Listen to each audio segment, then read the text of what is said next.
예, 오늘은 1월 21일 수요 일터 예배로 하나님께 예배를 드립니다. 어제에 이어서 오늘도 아주 날씨가 추운 날씨인데요. 이 추운 날씨 가운데도 하나님의 은혜가 우리 가운데 충만하게 임하여서 우리 마음이 뜨겁고 또 감사와 기쁨이 넘치는 복된 하루가 되시기를 축복하면서 우리 옆에 있는 분 샬롬으로 인사하겠습니다. 샬롬. 믿음은 보이지 않죠. 그러나 실제합니다. 공기가 눈에 보이지 않지만 실제하듯이 하나님이 눈에 보이지 않지만 이곳 가운데 함께하듯이 믿음도 실제합니다. 보이지 않을 뿐입니다. 그래서 믿음은 성장하기도 하고 때로는 작아지기도 합니다. 믿음의 조상, 믿음의 사람이라고 불렸던 이 아브라함, 닉네임 자체가 믿음의 사람이에요. 믿음의 조상이고. 그런데 그의 삶을 보면 믿음으로 하나님의 말씀을 따라 순종하여 75세에 고향을 떠나 약속의 땅을 향해 가는 멋진 걸음을 보이지만 바로 그 이어서의 삶의 모습 속에서 나타난 기근이라는 문제 앞에 그의 믿음이 작아지는 것을 보게 됩니다. 그럼에도 불구하고 믿음이 롤러코스터를 타듯이 하지만 항상 이 방향은 상향선을 향해 있어요. 낮아지기도 하지만 이 하향을 가는 게 아니고 믿음은 상향을 하는 것이죠. 하나님의 사람들은 하나님이 그렇게 이끌어 가시는 줄로 믿습니다. 그리고 어느 시점, 즉 100세가 되었을 때 믿음의 정점을 찍게 되고 그 이후 시점부터는 거의 믿음의 요동함이 없어요. 우리의 삶을 하나님이 그렇게 인도하시는 것 같아요. 어느 순간 우리의 신앙이 나도 느끼고 하나님도 인정하시는 순간이 되면 어떠한 일들이 와도 크게 요동하지 않는 거죠. 하나님은 그 자리까지 우리를 부르시고 이끌어 가시고 지금도 우리를 그렇게 훈련시키시는 줄로 믿습니다. 그런데 우리가 조금 말씀을 살펴봐야 되는데요.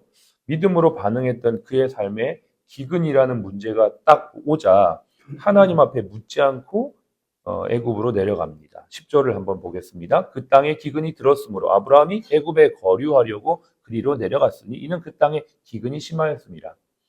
항상 문제는 하나님께 묻지 않고 무엇을 할 때 문제가 생깁니다. 아브라함의 요 케이스뿐만 아니라 이스라엘 역사를 보더라도 다윗의 삶을 보더라도 하나님께 묻지 않고 뭔가를 했을 때 일이 생기죠. 앞서 보면 이제 이후의 시점인데 여호수아가 이제 약속의 땅에 갔을 때 이렇게 모든 일들을 묻고 시작했지만 하나하나 묻지 않고 했던 일들이 있죠. 기본 족속을 받아들이는 것. 하나님 앞에 묻지 않고 했을 때 그것이 이제 나중에 어려움이 되어지는 걸 보면서 우리가 어떤 일을 할 때 그 문제, 어려움의 순간에 우리가 어떻게 해야 되는지 성경은 우리에게 알려줍니다. 그래서 아브라함이 택한 것이 자기의 아내 사례를 누이라고 이야기를 하죠.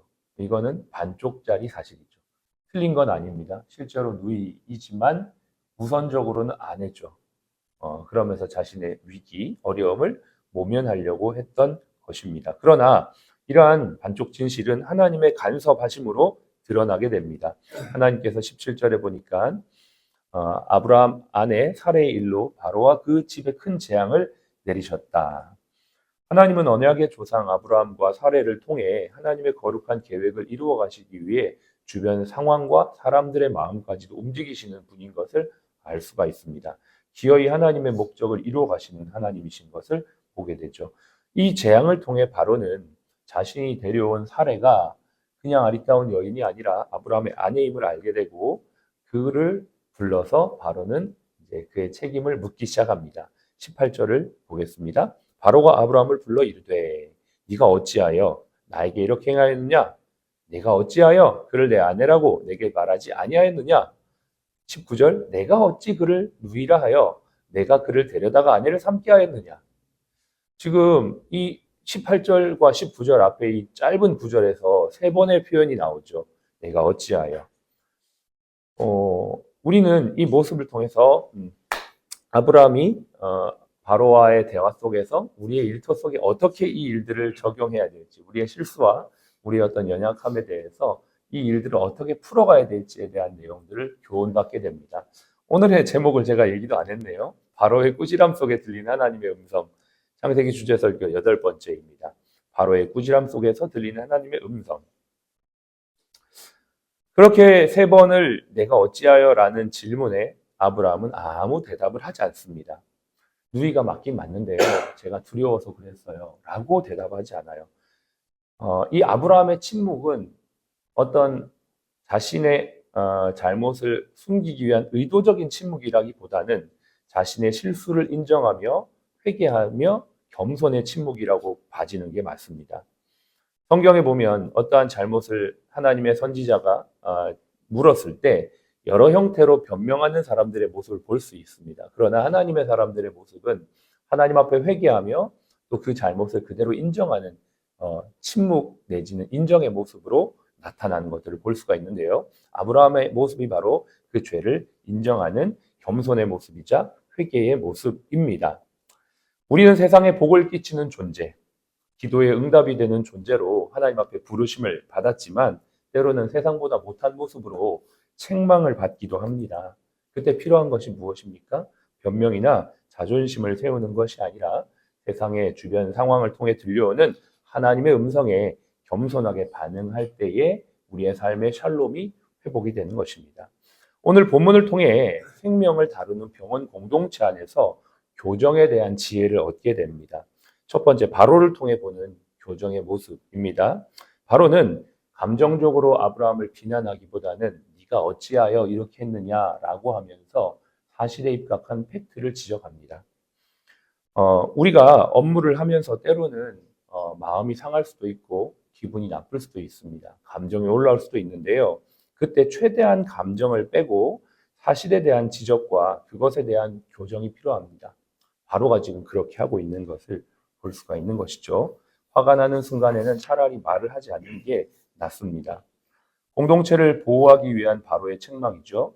바로는 자신의 집안에 내린 재앙의 원인을 제거하여 결국은 공동체를 보호하기 위한 질서를 바로잡기 위해 아브라함을 책망했던 것입니다. 그가 어떤 잘못된 어떤 결과를 얻기 때문에 아브라함을 책망한 것이 아니라 결국 자신의 어떤 아브라함의 그러한 모습 때문에 바로의 공동체가 어려움을 당할 것을 보호하기 위해, 즉 공동체를 새롭게 하기 위해 그것을 지적하며 또 그것에 대한 교정을 해 나가는 것을 보면서 우리 리더들이 이 공동체, 가정, 일터, 교회를 바르게 세우기 위해서 결국은 책망도 하고 지적도 하고 교육도 하고 교정도 한다는 것을 알 수가 있는 것이죠. 일터에서는 우리가 일로 만났습니다. 사람의 관계도 물론 있지만 일을 통한 관계를 풀어가고 있기 때문에 일에 대해서 그 부분을 지적하는 것이 옳고 그것을 지적하는 이유는 결국 공동체, 생명을 다루는 일터를 잘 세우기 위해서 우리가 이렇게 하고 있다는 것을 알 수가 있는 것이죠. 본문을 통해서. 결국 아브라함이 어떻게 합니까? 20절을 보시면 바로가 그 사람들에게 그의 일을 명하여 그들이 그와 함께 그의 아내와 그의 모든 소유를 보내었다. 바로는 아브라함에게 처벌하는 대신에 안전하게 떠날 수 있는 배려를 해줍니다. 교정의 끝은 정죄가 아니고 회복의 기회를 주는 것이죠. 그래서 어떤 아브라함의 행동을 책망하고 그것을 처벌하는 것이 아니라 오히려 그가 교정할 수 있는 기회를 주는, 회복의 기회를 주는 것으로 공동체를 보호하고 또 아브라함과의 관계를 풀어가는 것을 볼 수가 있는 것이죠. 아브라함의 태도를 통해 볼 수 있는 교정의 자세입니다. 앞서도 얘기했지만 아브라함은 당신이 무서워서 그랬습니다. 라고 하는 변명을 하지 않습니다. 침묵을 통해 자신의 연약과 잘못을 인정합니다. 병원의 현장에서도 실수가 발견되었을 때 신앙인들은 누구보다 먼저 자신의 책임을 인정할 수 있는 용기와 정직함이 필요합니다. 부끄러운 것은 자신의 실수를 인정하지 않고 변명을 하는 것이 부끄러운 것이지 자신의 실수를 인정하는 것은 부끄러운 게 아니고 오히려 긍휼과 회복의 기회를 얻는 것입니다. 나보다 나이가 어리거나 전문성이 낮은 사람의 지적이라 할지라도 그것을 귀담아 듣고 그것을 반영한다면 우리는 우리를 바로 세우시는 하나님의 도구, 하나님의 손을 경험하게 될 줄로 믿습니다.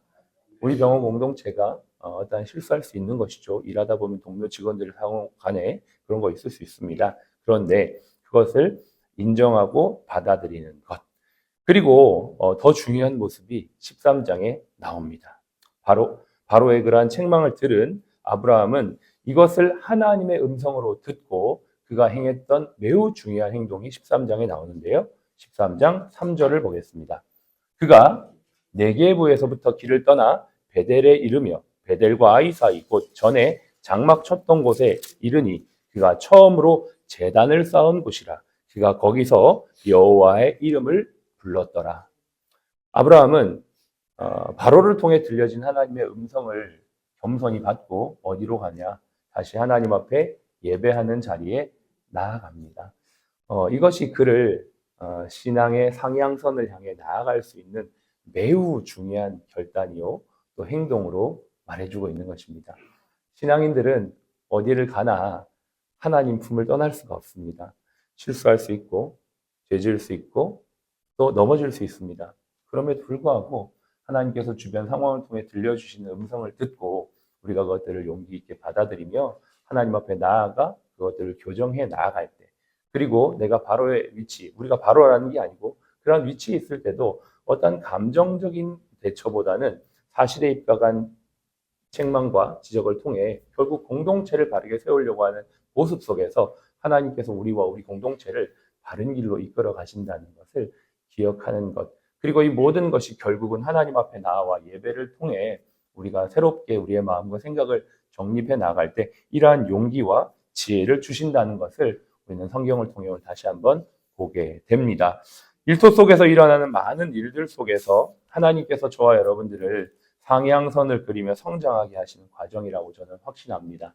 이 모든 과정 속에서 하나님 안에서 회복하시고 공동체를 세워가는 저와 여러분이 될 때 이곳에 하나님의 은혜가 넘치고 여러분의 삶에 하나님의 긍휼이 가득하게 될 줄로 믿습니다.